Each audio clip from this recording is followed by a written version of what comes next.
That's what my back feels like in the morning. Hi, everybody. I'm Bran, and I'm an alcoholic. I always wait for divine inspiration of some sort at this point. I should say that I'm probably the abject contrast to John, in that my life has been quiet and sad and anxious and full of worry, and not one word has been expressed. But I had every single thought that he had, except it was unexpressed. And probably everybody else was able to read that except me. My beginning was fairly inauspicious. I did not come from an alcoholic family. I didn't even know there were alcoholics in my family until a few trees were shaken later in my life. I would like to say that I also had an advantaged childhood. The one thing, about, I hesitate to use the word old-timer. I like to think of words like mature and even old crone is better, now that I'm in that kind of transition. The women in the audience would probably know what I mean. But I would also like to say that it gives me an opportunity to look at life in retrospect. And I do know that although I say that I had an advantaged childhood, I've come to know with the opportunities I've had by being sober that I've also been able to look at some elements of my life that have probably led me to where I am today. And I do know now that I really did come from a dysfunctional family. I didn't think that I shared that with you either, but I do know that today. The other thing that I'd like to say is that I kind of popped out as a little scared rabbit, and born to little scared rabbits. And so I grew up in an environment of don't try anything with a whole hell of a lot of worry. Don't try anything new if you don't think you're going to succeed. Don't talk about anything that you may feel, especially if it has any implications on anybody else's life. Don't stand out. Don't reach. Don't stretch. Don't do any of those things. Just, for God's sake, stay safe. And I think that this is really you can well imagine under those conditions, because that isn't what life is, as John has just said. Life gives us pleasure, and it gives us pain, and it gives us joy, and it gives us despair, and it gives us all those contrasts. And so as a teenager particularly, I was faced with all those contrasts, and all I knew was stay safe. And I never felt safe for one moment. Life was very anxious. Unexpressed anxiety was what I think that I felt most of my life. I did know one thing though, and that was that if I wanted to get out of the environment that I was in, there was only one way to do it. I don't know if you can hear this in my accent, but I'm a Newfie. And to get out of Newfoundland takes it takes an awful lot of effort to get on that boat, especially when your family's been there for 8 million years, and that's all you know. And all you know is that Halifax is a lifetime away. And so that I thought, well, what I'll do is I'll find an avenue to use to get me out of here, and the avenue that I used was education.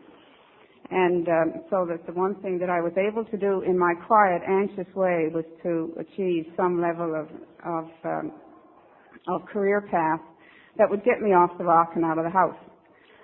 And so which is really what I did. And so when I was in high school and at university, I decided that the one way that I could be braver was to self-medicate. And so guess what I found? I found the answer to all that. And what I found was that not only I was underage, and so not only could I get this medication, but I could get it anywhere at any time. And in Montreal, where I went to university, I could get it at any time of the day or night. And it was absolutely wonderful. And so that I drank my way through university. By the time I got out of university, I was able to then support my habit financially. And so I drank then until I was about 35. Nothing changed in my life from the inside. Nothing much changed from the outside, except that with this medication that I was using, this alcohol, and although I did try other methods of medicating, there was nothing that could touch alcohol. And I know now, because when I arrived here, everybody told me that I was just real lucky. I had the right kind of body for that kind of medication, and it really, really worked for me. And so I did all the same things that everybody else does, is that as I went from drinking a Mickey a day to a bottle a day, all I did was I adapted to that, because I'd gone to school and I learned how to adapt to things. And so that one of the things that I did is I bought bigger purses. And, I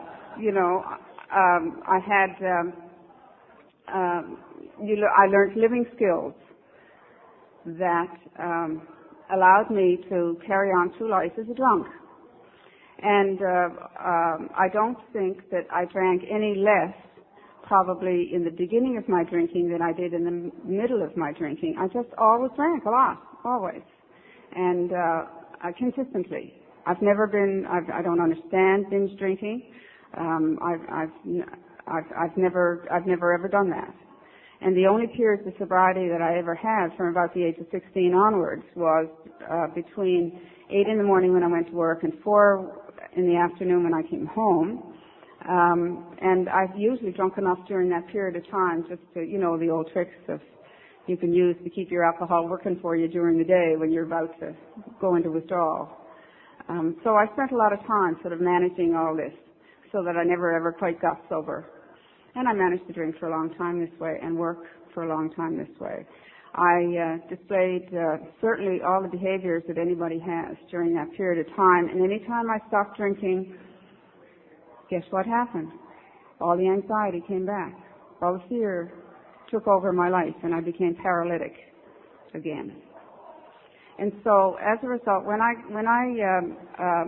got to the stage in my drinking where the alcohol wasn't working for me, or else my behavior, I went from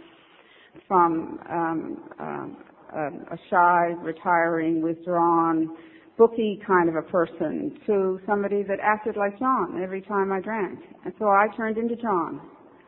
And my alcohol toxic state took everything that I was completely away from me. Not to mention my activities, but it took my whole personality. Anything that I had brought. I couldn't go to courses anymore. I couldn't use my head anymore. I couldn't do any of those things anymore. And it just took away my life completely. When I got to the point where I really was unemployable, which was a problem for me because I had not developed life skills around getting booze without my employment. I didn't quite know how to do that because I sort of managed to work all the way along. Then I started to get a little bit distressed and began to have panic attacks and all the kind of things that go along with almost going into withdrawal. Sometimes I think to this day, I get up in the morning sometimes and I say, oh my God, I am so tired. And then suddenly I remember that I should never, ever, ever forget really what fatigue is. Fatigue is trying to maintain a level of competence so that you don't go overboard into incompetence or go into withdrawal. Now that takes effort. I think people that have never ever done that kind of a thing don't even know what stress and fatigue and effort and whatnot really are. I don't think anybody's got any idea. I know to this in this day, I don't. I have no idea. When I became so toxic that I then I had the same sort of problems from the point of view of behavior. I was fighting in parking lots, and look at me, I'm a big threat in a parking lot. But when somebody wants to take my car keys, I can turn into an animal. And I had to drive. I couldn't walk, so I had to drive, for goodness sake. I mean, didn't anybody understand that? I therefore was having all sorts of additional problems. The point that I'm sort of able to see now in retrospect is not only did booze take away everything that I had ever dreamt of wanting to be, but it also replaced it with something else that I never ever wanted to be. And I think that now when I find myself, talking to other people, I have this wonderful understanding of that, which I didn't have in the early years of my sobriety, and it's the kind of reason that I'm so very grateful to be sober, because it allows me an avenue to work towards achieving those dreams that I had when I was younger, of being a better person, living better, all those good things that I ever wanted to do. The way that I got through the doors of AA was not any more auspicious than anybody else's. I became really quite ill because of my physical dependence on alcohol, and I again became, the last time I looked in the mirror after my last drunk, I was about 25 pounds lighter and yellow and incompetent, and I couldn't walk, and I was like I'm particularly sensitive to people that I see in the street, that I know exactly how they feel physically as well as how they feel emotionally when I see sad, thin, emaciated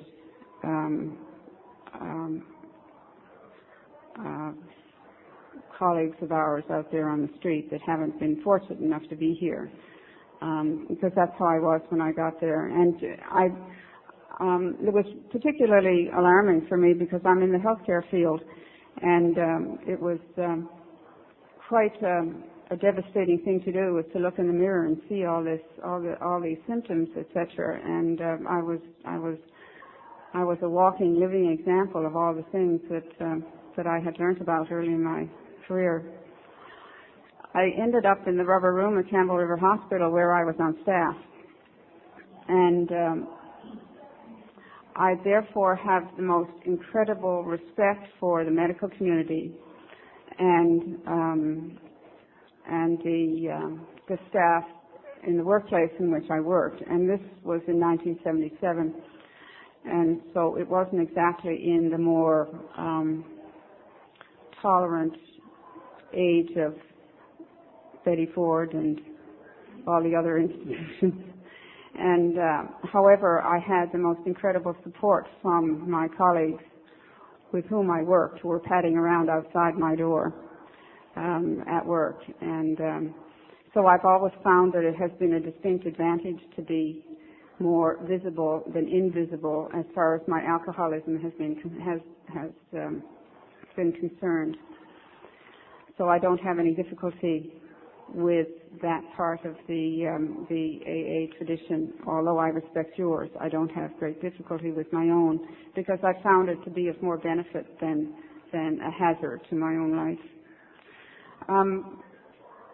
When I came into AA, I was really very, very fortunate, and one of the things was that I had run out of ideas, and I sat there before I had a friend take me over to the hospital, talking to my television set about being sick and tired, of being sick and tired. And so therefore I had no difficulty by the time I got to AA around quitting drinking. The only problem that I had was I was scared to death to quit drinking. I was panic-stricken about quitting drinking. I really didn't want to have a rerun of all the anxiety and everything all over again.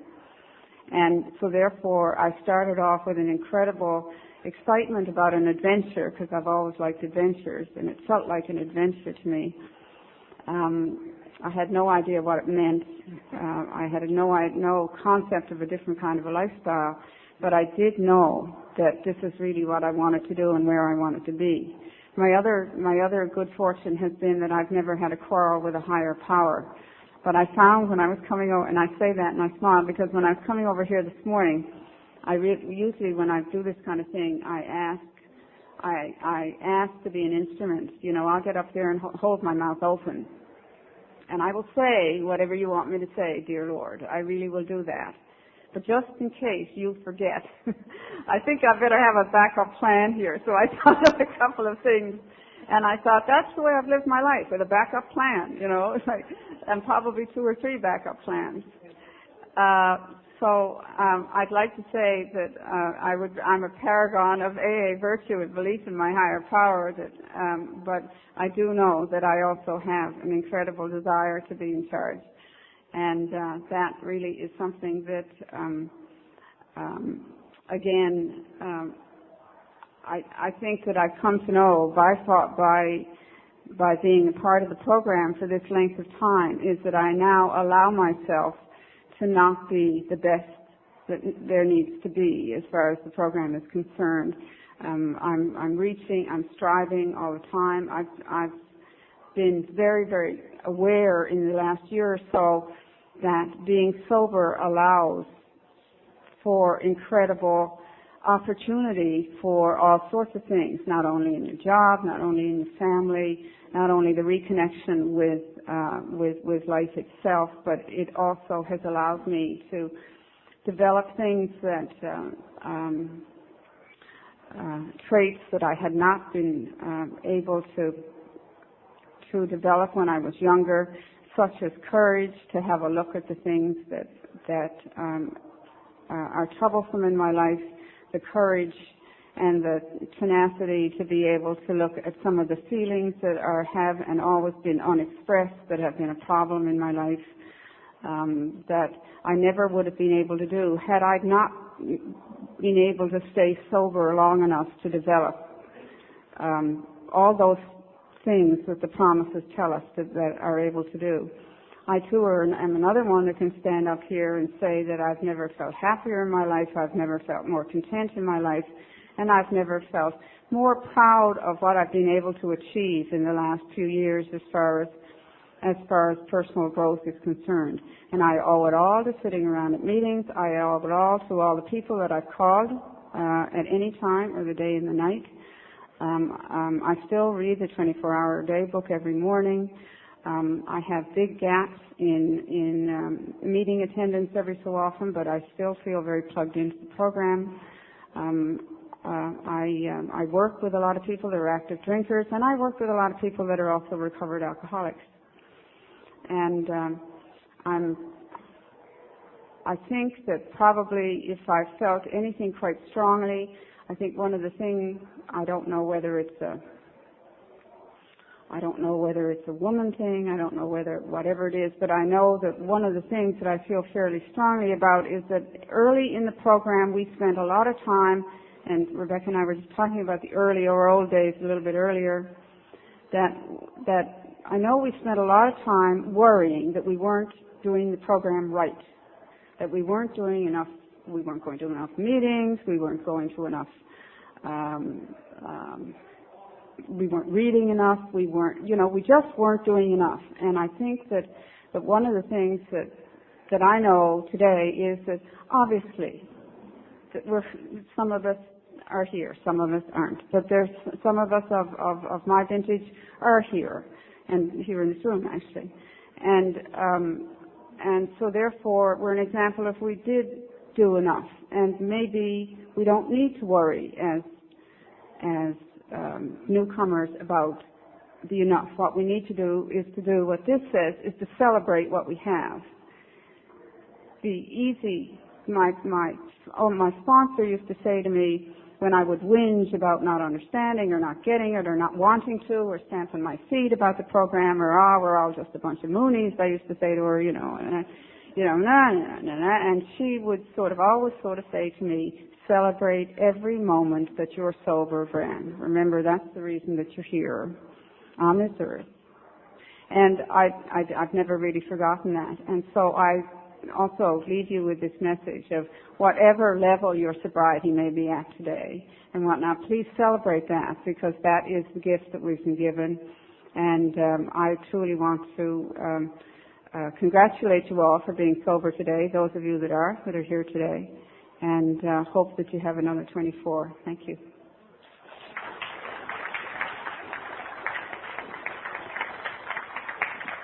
My name's Marguerite, and I'm an alcoholic. And a very happy, joyous, and free alcoholic today.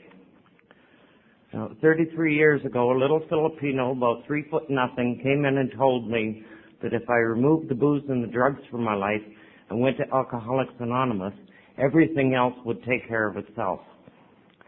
And he told me the truth, but I didn't believe him. I went to Alcoholics Anonymous and only stayed for 9 months. For 10 months.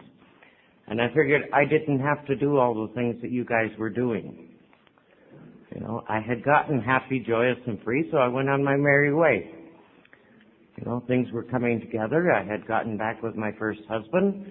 I had my son with me, and we moved off to Chilliwack, and I became super mom, super wife, super employee, everything I could be. And I didn't have time for Alcoholics Anonymous. And as a result, 3 weeks later, I got drunk again.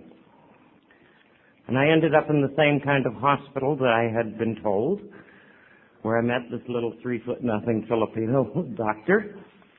And another one told me the same kind of thing. In Chilliwack, I had been sent off to Essendale. These were the kind of hospitals I was landing in, because I had lost the ability to be happy, joyous, and free. I ended up with shock treatments, everything under the sun, because then they didn't know very much about alcoholism. And they were still experimenting with everything under the sun. And I ended up back in Saskatchewan after getting out of that hospital. And it took me almost a year to get back to this program again. And I started to learn all over again how to be happy, joyous, and free. And again, 11 months later, I moved away. And I was still going to meetings, still doing some of the things. But I didn't like some of the things you said. So I wouldn't go to your meeting because you were there and you spoke things that I didn't like. And I went to another one. And somebody said something there that I didn't like, so I couldn't go to that meeting anymore. I ran out of meetings. Those people stayed sober. And once again, I lost the ability to be happy, joyous, and free. And I ended up back in another hospital, and where I was hiding down in the tunnels, trying to meet the people that were supplying me with my drugs and my booze. And they realized that I was really in trouble, and they sent me down to the States, to a long-term treatment center. And that was finally my chance there. I had stayed there long enough, and I finally started to realize that if I wanted to keep what I had learned in this program, I was going to have to stay with it. And I was going to have to do the things that they were talking about. And I started back at it again. And by this time I had lost all of my family. I had not much left to go on. But I did have people in the program that were still willing to take the chance with me. And a lady took me home, and she started looking after me again and trying to get me back on this program. And I was a total nutcase. For brains, I had nothing left. If the phone rang, I couldn't remember what I was doing if I had to stop and answer it. And she would go through the same routine. Marguerite, you were doing this. The dishes go here, the plates go here, the cutlery goes here. She would go through her routine, and she stuck by me. And these people taught me again how to be happy, joyous, and free. But this time I decided I wasn't going to let go. And she told me things like I had to continue, maybe for the rest of my life, if I wanted what these people had. And I finally decided that I wanted what they had, and I wanted it for the rest of my life. And things started to get better again. I ended up staying sober long enough to get my brains out of hock. I started going to school again. I eventually remarried, started a beautiful family, and things were coming together. And we were in a smaller town with a new small group there, and I had to stay active and I had to stay with the group. Because if I wasn't there, I wasn't going to hear the things that I needed to hear to keep me in line, to keep me on the straight and narrow, doing the things that were going to get me happy, joyous, and free. And right from the beginning, people taught me things like how to have fun sober, like getting to rallies and enjoying, the good times of sobriety too. And it's been some fantastic trip. I mentioned I had lost all of my family. I had a son, I had a daughter, and from the previous marriage. My first husband never did make it to Alcoholics Anonymous. He died on the bottom of a pile-up on the freeway in Calgary, drunk, drinking and driving, and he never did make it to this program. But over the years, being able to stay sober, I have been able to rekindle a relationship with my son. And the daughter that I had given up for adoption 26 years ago. Last July, we finally made contact. The daughter from this marriage and I happened to be watching TV one day, and a program came on about the laws changing in Canada and now to be able to find your children that you've lost over the years. And my daughter and I decided to try it. And we applied to this social services in Saskatchewan. And 2 weeks later we get a phone call. Social worker had found her. She wasn't supposed to, but she did. We were supposed to both have applied, and it turns out that she hadn't applied. She had just applied for some medical information, and the social worker made a mistake. She saw the two names and she made contact. And that July, my daughter flew out here, and she stayed. And just a couple of weeks ago, the son that I had from that marriage, he lives in Vancouver, and he's been in a lot of ups and downs and a lot of problems, a lot of trouble. And I was talking to him 2 weeks ago, and he says, "Mom, I'm in the program." 3 weeks. And the daughter that Mel and I have, life comes together. We have 2 beautiful grandchildren, and she's doing, super well in the area.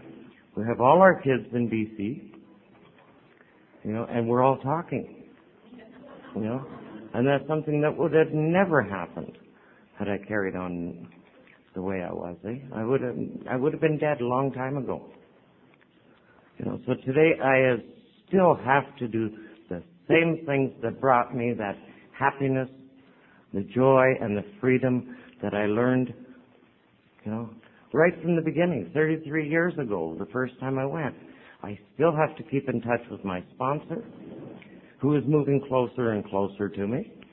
She's now made it as far as Calgary. Maybe we'll get her on the island yet. and I still have to get to my meetings. I still have to stay active, because if I don't, it's just like my schooling. I forget what I've learned. I don't know about you, but I don't remember a damn thing that I learned in things like in science in school. How much of that I never used it hardly, so I don't remember it. But my math that I use on a regular basis, I remember it.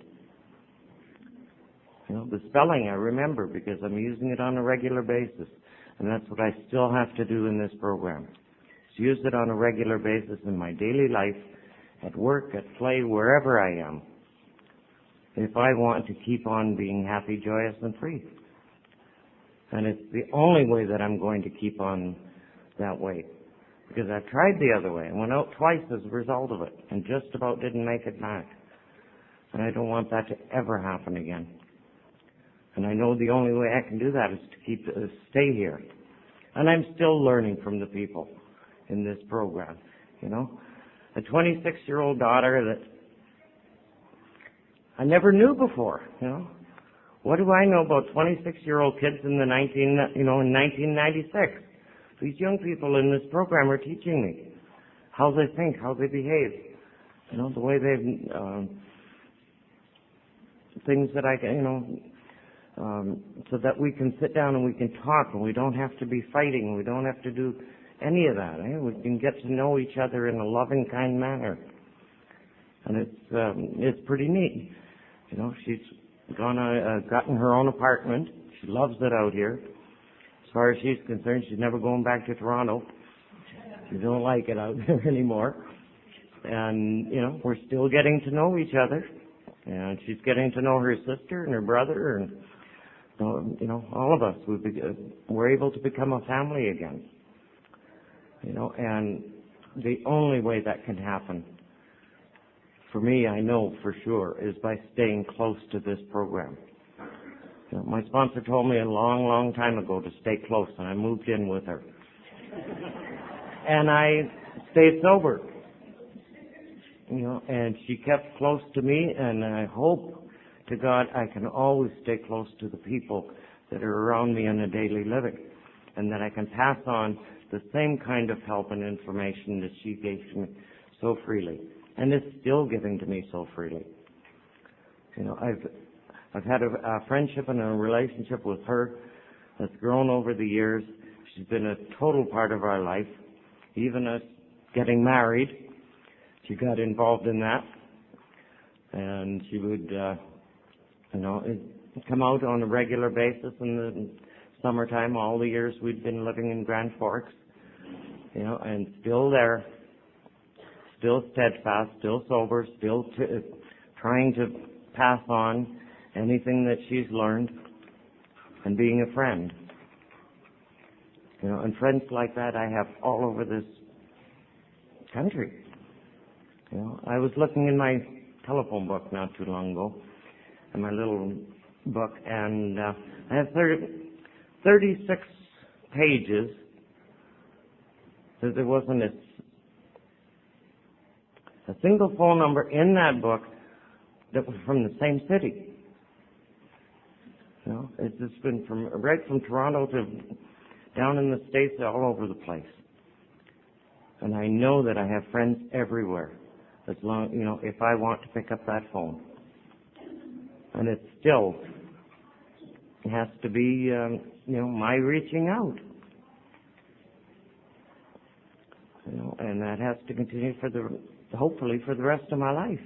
Because I love what I have in this program. And the only way I can keep it is by staying here. Thank you.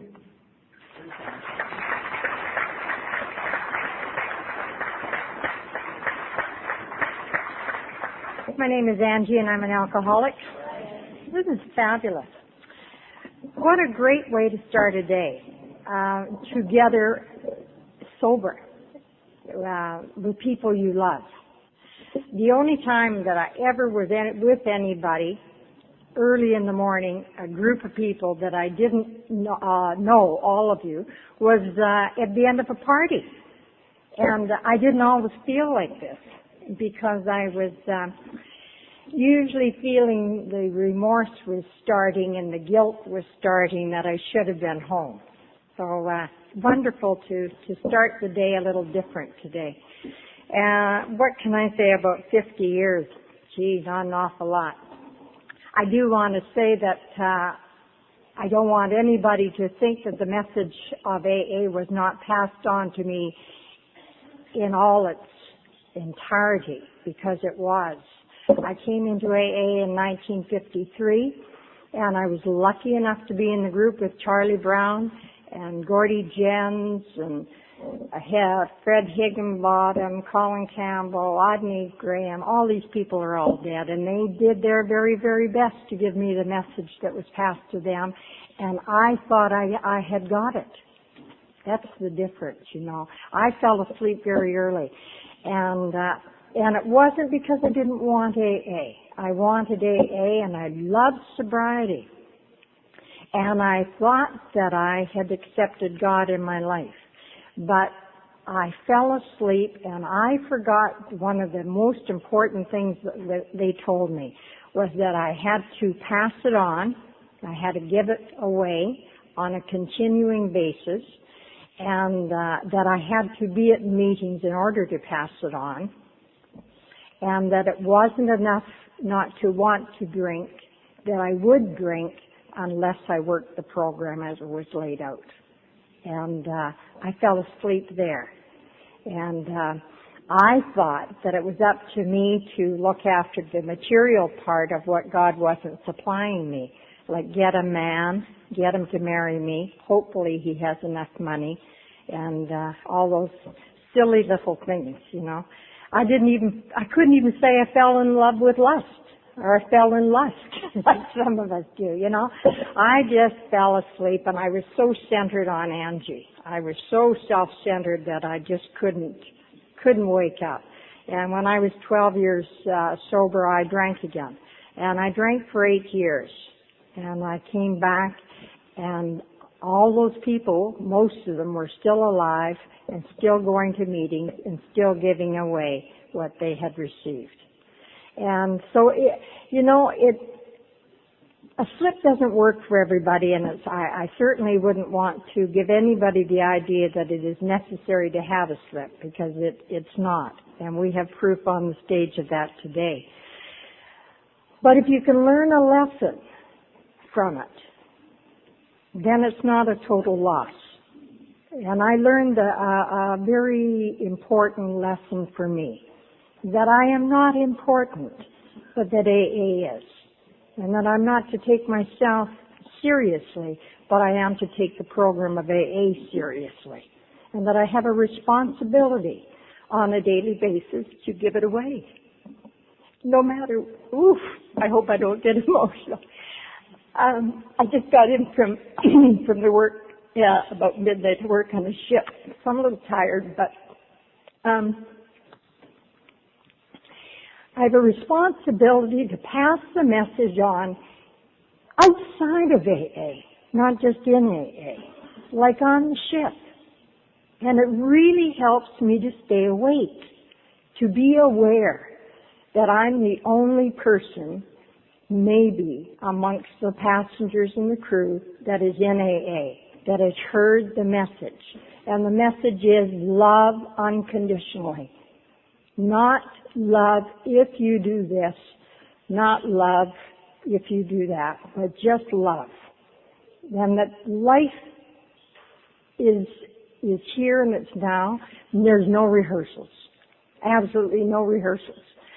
We live the moment as it is.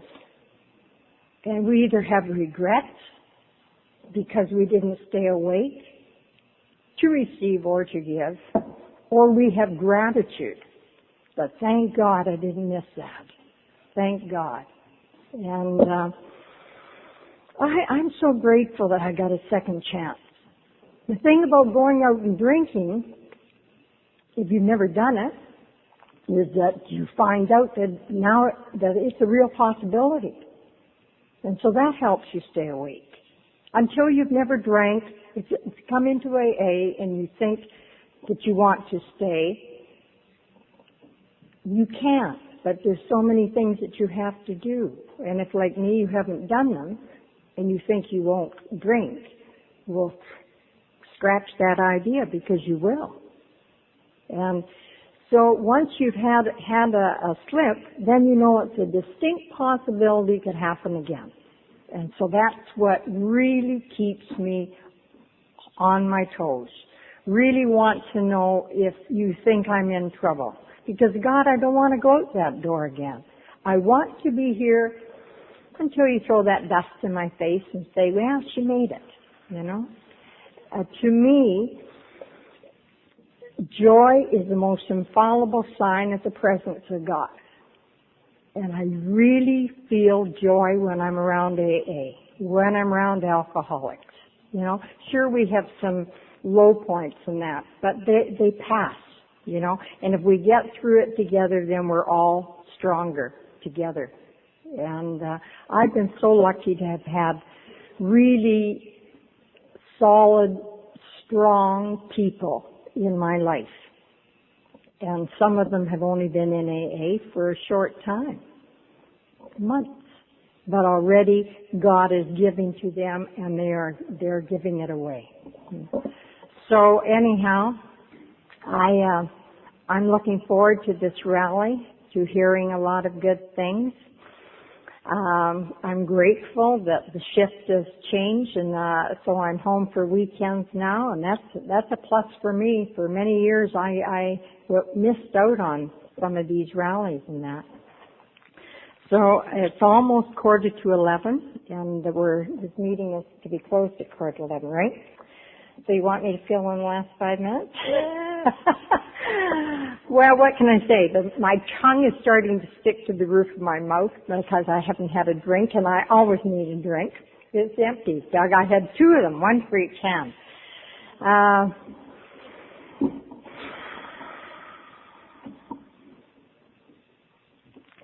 About 2 weeks ago, I woke up about 4:30 in the morning. In this last year, some of the things that, like, if you stay long enough, your life changes, and as Doug was saying, your opinions change and everything, but also stuff that is in you that only you are the artist of starts to come through. Like, I think that every one of us are gifted in some particular way. You know, whether it's singing or looking after old people or painting or writing or no matter what it is, we are all gifted. And I know I can only speak for myself, thanks Jude, but I think that we block our gift. And I wonder what happens to the gift that the Creator gave us, and only us, each one of us, He gave a special gift. And I wonder what happens to that gift if we block it. What happens? Like, does it just go off and it never ever gets to be done? It never gets to be painted or written, you know? And I'm just starting to wake up to that. And so about 2 or 3 weeks ago, I woke up at 4:30 in the morning. And something was going through my head, and I bought a scribbler a long time ago, 20 years ago, almost when I came back. I was told to keep a daily journal about how I was feeling and what I was doing, because they said it's an excellent way of telling where you are. If you write every day how you feel and where you're at and what you've been doing working-wise on the program, then when you get to a point where you're down, you can look back in the book to the part where you were good and then see what you were doing in the program. And usually, if you're down, you've quit working on it, whatever you were doing. So anyhow, I got the scribbler beside my bed, and what woke me up was a thing going through my head, and it said, "Waiting for the vision, life calls through the pain." And at 4:30 in the morning, that really didn't mean an awful lot, and I tried to go back to sleep because I have to get up at 6. But I have thought of that line so often in the last 3 weeks, and how profound it was, and that was a gift from God at 4:30 in the morning. Maybe I can write a poem of it some days. Who knows? Maybe somebody else can write a poem of it, you know. But certainly, waiting for the celebration, life calls through the pain. And that's what was waiting, you know. We thought we were celebrating when we were drinking and living it up, but we really weren't. And we went into a lot of deep pain. Our families went into deep pain. Bosses went into deep pain. Some of the bosses loved us as human beings, recognized our talents and everything. And it was very painful. And everybody was waiting for the celebration. Life called through the pain. And here we are. We're living, and this is life, you know. Sometimes people talk about the other world, the normal world. I don't think so. I think this is the normal world. The world out there that they call the normal world is all screwed up. You know, it's not spiritual, most of it, you know. It's the politics and all that sort of stuff, you know. But this is the normal world. This is how we're supposed to live. To love each other and to love yourself. And so I'm grateful that life called through the pain for me. Thanks.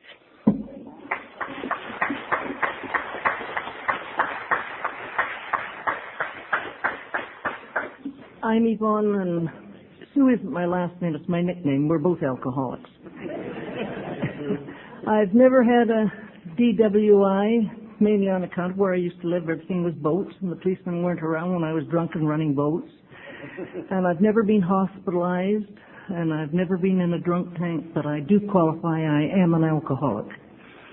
And where I used to live, our home was right on the water, and I guess I started drinking quite early.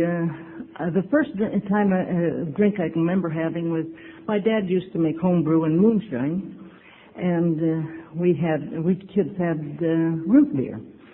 And when we run out of root beer, well, he'd sometimes put a little bit of homebrew in a glass and fill it with water and then put sugar in it, and that was our pop.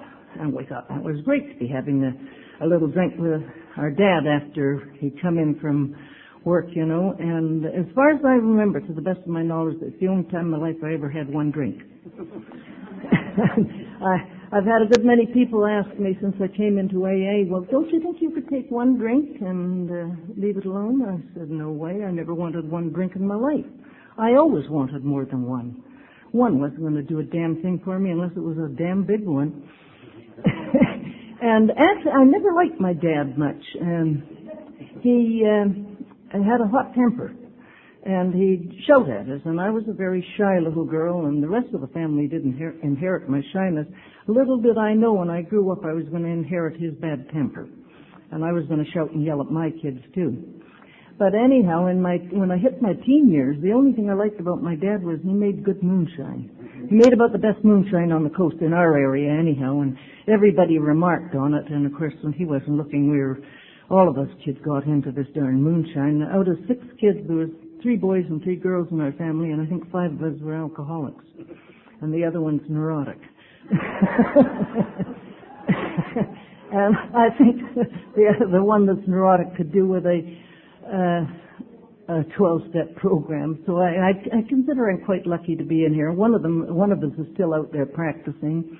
The brother next to me drowned drunk, and my youngest brother was killed in a logging accident, but I'm quite sure he had a drinking problem too. And my oldest brother died of cancer of the liver. Probably alcohol brought it on, but he did die sober in AA. He didn't quite make his year, but he was in AA and never drank again. Even when he knew he was terminal, he managed to leave the booze alone. And just us 3 girls are left now to carry on, and I'm the one that's in AA. I didn't think that alcohol, I had a problem with it. Well, it wasn't the loggers. A lot of them drink, and a lot of them drink to excess. I never realized how many of them didn't drink to excess until I quit drinking and joined AA. But anyhow, you know, they get drunk and now, well, you can't fight them. You might as well join them. And, of course, my husband, he'd use me as an excuse for drinking. Well, I'd drive anybody to drink. And I'd say, well, you can't fight him, you might as well join him. And so we both had a built-in excuse for our drinking. And when I came to Al-Anon first, and I happened to read an article in the Toronto Star Weekly on compulsive drinking. And at the time, my husband and his father and our crew had all gone to pick up the mail and freight on the boat, and they all bought bootleg booze and came home drunk, and we could ill afford bootleg booze. And I thought, well, after reading this article, that's compulsive drinking. One buys a bottle, the other's got to buy a bottle, you know. And so goes the story. Little did I realize my husband staggered in. He still had part of his bottle left, and he offered me a drink, and I thought, well, you might as well. So I had a drink, and he passed out, and then I had nobody to drink with. Well, that made me mad. Anyhow, it didn't stop me from drinking the drink, but I preferred to drink in company at the time. But anyhow, I wrote into this box number in Toronto, and they sent me some pamphlets on Al-Anon, and one of the first things I read was, you nag because they drink, and they drink because you nag. And I thought, God, that makes sense. Well, I'll just quit nagging, and then he won't drink too much. So I was quite sure I'd found the cure-all. It's kind of crazy, you know. I was actually blaming myself for his drinking, and so somebody told me in Al-Anon, they said, well, naturally you did because you were told it often enough. You're bound to believe it eventually. And anyhow, when I went to Vancouver, I started going to Al-Anon meetings. And the first one I remember I went to, I was all ginned up, and I couldn't open my mouth. I was scared they'd smell the gin on me. They probably could anyhow, but I was sure if I kept my mouth shut, they wouldn't smell it. And anyhow, as I went on in Al-Anon and followed their ideas, I began to realize what an alcoholic was. I always thought they were skid road bums, you know, that smoked cigarette butts that were left on the street and drank bay rum. And I suddenly realized, my God, I must be one myself then. Well, if I'm one, he must be one. Oh, my God. I thought this was the end of the world. What are you going to do for fun? You know, you give up the booze. You've got to be some way of having fun. And I thought, well, I don't know. I tried to be the nice little wife, you know, in Al-Anon, and there is no way that somebody said that's the lady, that's Jack's wife. So the shoe fits, you might as well wear it. But it took me a whole year to finally come to AA. And the day I decided I was going to phone AA, I thought, well, I'll wait till he passes out. We're in Vancouver and I'll phone Alcoholics Anonymous. Well, he wouldn't pass out. Every once in a while these things happen, you know. And finally he did, and I phoned AA. And that was when they had this, Lucy was running the AA office in Vancouver. And that she was the only person in there. And she had the most beautiful telephone voice. And I thought, you'd think they'd have an alcoholic on the other end. I figured nobody that was an alcoholic sober could sound that good on a phone. Well, anyhow, we had quite a conversation, and she insisted she was an alcoholic. And finally, the next day, I went down to the office, and I saw her, and decided this was it. I'm going to go to AA. Well, my first meeting was in the old Kingsley Hall in Vancouver there. And I had to have 3 beers before I could walk over there, and I got there. The meeting was in session. I found a seat and sat down, and my God, I'd left my cigarettes home, and to sit through a meeting without a cigarette. Just happened, I sat beside a woman from Beaver Cove who knew the area I'd lived in, and she smoked my brand of cigarettes and shared them with me. Well, I only remember 2 things about that meeting. And one was the fellow had been to Toronto, to the International in Toronto, and I'd met his wife in Powell River when I went to an Al-Anon meeting. And he described that International, and he said, you know, everybody has their name tags on, and you're walking down the street and you're talking to people from all over the world. And he said he stayed a few days after the convention was over, and he said the city wasn't the same. I've since been to 3 internationals, and I know what he means. There's just something about it. If you can ever afford it, go to an international. There's just something about it. The feeling is great. And anyhow, the other fellow that I remembered what he had to say, fellow from California, they were on their way back from the International, and they decided to come through Vancouver. And he got up and he was describing alcoholism. He said, it's like wiping your ass with a wagon wheel. There ain't no end to it. Well, I thought, well, that's a pretty good description. I'd been on a drunk for 3 weeks and was trying to get off of it, and I just couldn't seem to make it. Anyhow, those are the things I remembered about that meeting, and I thought, well, now I'll go home, and there was no AA where I lived up there in the bush. There was none at all. Matter of fact, on the North Island, I think at the time there was one member in Port Hardy, and there was no groups up there at all. Now you can go to a group any place at all on the North End. And anyhow, I went home with a man with a bunch of tapes. This girl took me under her wing and made me up a bunch of AA tapes. And it took me 9 months to get into AA. And, I was sober 4 months and, 2 weeks. And then I got drunk once a month for sure. And then finally, my last drunk, I went to this dance. We used to have a dance up there in our rec home at the end of every month. And we had a bar there. And somebody said, it was my youngest son's 19th birthday. You've got to have a drink to help celebrate, a thing I'm not very proud of. That was my last drunk. I was helping my son celebrate his 19th birthday.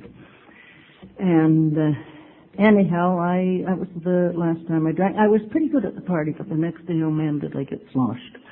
And one nice thing about that drunk Sunday was I remember everything I did. I didn't have a blackout, and I was an absolute ass.